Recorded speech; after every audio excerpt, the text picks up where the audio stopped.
Hi అండి, welcome to my channel. ఇవాళ మన ఛానల్లో ఒక మంచి కొత్త రెసిపీ అయితే చూపించబోతున్నానండి. చాలా బాగుంటుంది. ఇది మీరు నోటితో చెప్పేంత వరకు అస్సలు తెలియదు అనమాట, చికెన్ కారప్పొడి అని.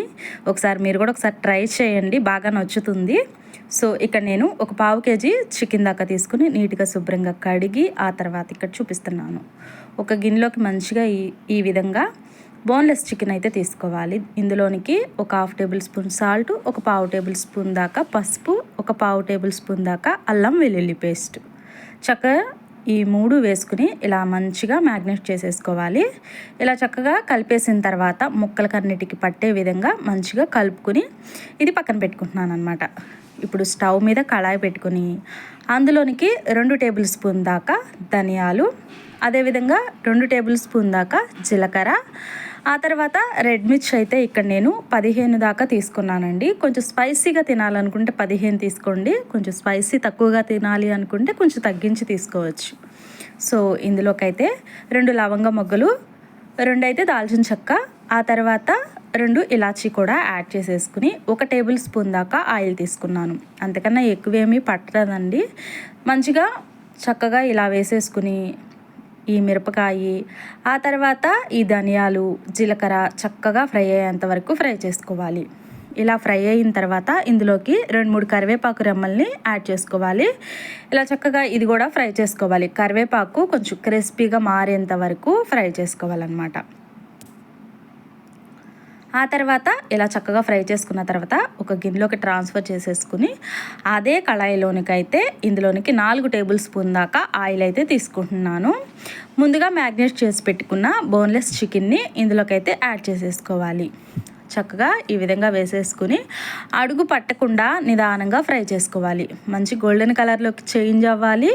అలా అని హైలో పెట్టేసేసి ఫ్రై చేయకూడదండి. హైలో పెట్టి ఫ్రై చేస్తే ఏమవుతుందంటే కలర్ తొందరగా వచ్చేస్తుంది, బట్ లోపల మాత్రం తెల్లగా ఉడకనట్టుగా ఉంటుందన్నమాట. అలా కాకుండా నిదానంగా ఇలా చక్కగా మంచిగా అడుగు పట్టుకోకుండా ఒక మంచి గోల్డెన్ కలర్లోకి చేంజ్ అయ్యేంత వరకు ఈ విధంగా ఫ్రై చేసుకోవాలి.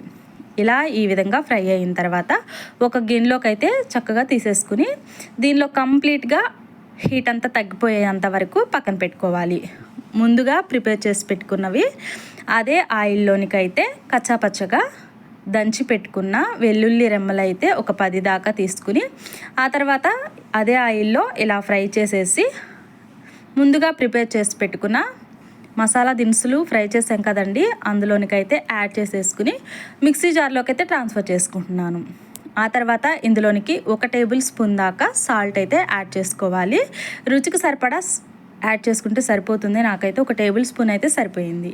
ఆ తర్వాత ఒక చిన్న తొక్క చింతపండును కూడా యాడ్ చేసేసుకుని మూత పెట్టుకుని ఫైన్గా మెత్తగా గ్రైండ్ చేసుకోవాలన్నమాట.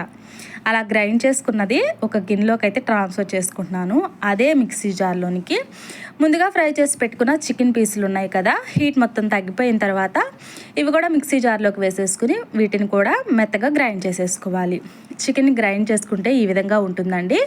ముందుగా ప్రిపేర్ చేసి పెట్టుకున్న కారప్పొడిలోనికి ఇందులోకైతే చికెన్ మిక్స్ చేసి పెట్టుకున్నది చక్కగా ఇందులోకి వేసేసుకుని ఈ రెండింటిని కలిసిపోయేలాగా మంచిగా కలుపుకోవాలి. ఇలా కలుపుకున్నట్లయితే మంచి కలర్ఫుల్గా చక్కగా పొడిలాడుతూ రెడీ అయిపోతుంది.